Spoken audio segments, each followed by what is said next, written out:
So how do you choose between taking medication or changing lifestyle? And that is a very uncomfortable trade-off that we rarely want to face. So in the last year or so, I've been prescribed a couple of medication to manage a skin condition on one end and some glucose level challenges. Anyway, so one of those meds, the one for my skin, actually had a very negative impact on my mental health. And again, unfortunately, it was amazing for my skin, but not so good for my mind. And there was also other side effects. One very significant on the liver, which obviously I did another layer of decision making related to that medication, and even at micro doses. I could still feel, the shift in my mood. So it was very, I won't say subtle, but if I had not known myself, I would have possibly missed them. But thankfully, with all the work I've done on myself, I could see something was off. And because I had read the side effects, I was able to connect the dots between, what was likely to be a side effect and what I was experiencing. And that awareness really made all the difference, because just a few years ago, I would have continued with the medication, not necessarily connecting the dots between the symptoms and the causes. And what is very interesting is that for both medications, adjustment to my diet, and by that I mean reducing sugar intake, because I'm a sugar junkie. Reducing that sugar intake was enough to compensate for the need for these two drugs. Was it pleasant? Absolutely not. Was it easy? No. Did I enjoy it? No. But was it worth it? Absolutely. So, and I'm not on medication. I used to be a bit more, to be honest, but I realize sometimes it's just the only viable solution. Not everything can be solved with meditation, clean eating, and essential oils, So, but I do think that we've collectively drifted toward a default where the pill often comes before really the question. And I would say if every interaction, especially when you come to healthcare and pharmaceutical, it comes with a risk-reward equation.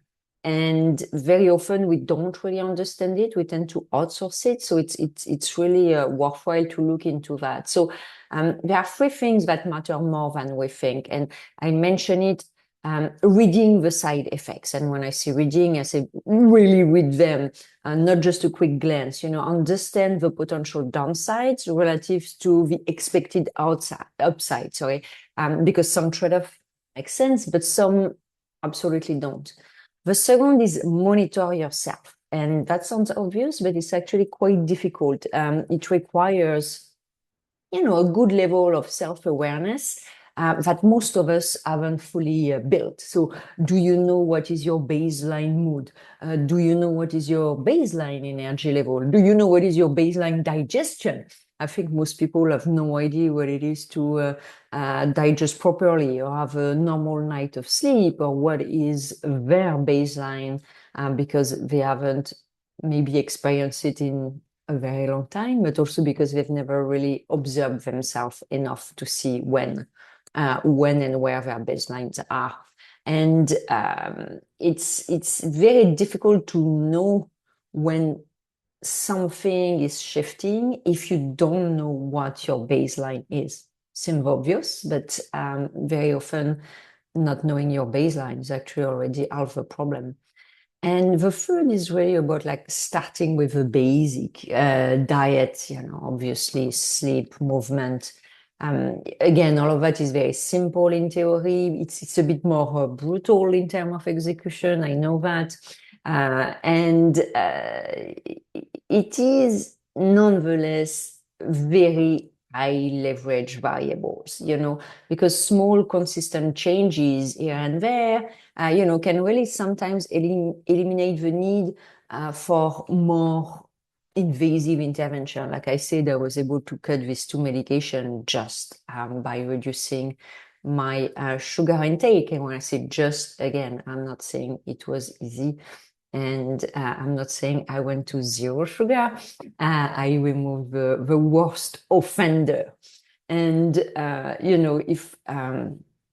if you're honest, like taking a pill is obviously easier than saying no to sugar when, you already have so much to deal in your life. It's easier to take a pill than going to bed at 10 p.m. when you would like to unwind a little bit. It's easier than, moving your body when you're already tired. So the convenience of just taking a pill definitely wins in the short term. Like I'm not denying that. At the same time, the body keep the score. And sometimes quickly, like it was the case for me, sometimes not, but eventually I think it always keeps the score. And again, for me, it has also meant abandoning a bit of the fabulous skin I had for a few weeks. And having something that was okay in the middle, but at the same time, well, my mental health and my liver are thanking me for that. So, and again, it's not about becoming obsessive or extreme. I see that as well, but it's about, stacking, with small realistic adjustment, a little bit less sugar every day, slightly better sleep every day, a bit more movement every day, and then it's your new baseline and you repeat, and in a year or 10 years, you made a huge difference. So at least for me, my default settings were, Nutella, pastries, cake, and they become no longer daily habits. They are not my default settings anymore. So if I'm hungry before, like just going straight to a bakery shop, I think, okay, there's something else I can eat versus a croissant, And I totally agree that it might not be your default, but maybe your default is a Coke or chips or things like that. For me, it's pastries, Nutella, cake, and all this great stuff. So anyway, so the real question isn't really about meds versus lifestyle. It's more about have you fully explored what you can control before outsourcing the solution? And sometimes, again, the answer will still be medication, and that's perfectly valid. But sometimes the harder path up front is the one that's going to give you more control, less side effects, better long-term outcomes. I have to say, I also thought it was very good for my self-esteem and self-confidence to see that I was not necessarily a slave to my sugar craving, and I could have a better handle on that myself. So again, for me, it's a trade that is worth considering. So thank you so much for being with me today. If you enjoyed or learned something with this video, please subscribe, like, and all of that. Share. It might be helpful for some of your family and friends. My name is Peggy Van de Plassche, and I'll see you next week. Bye-bye.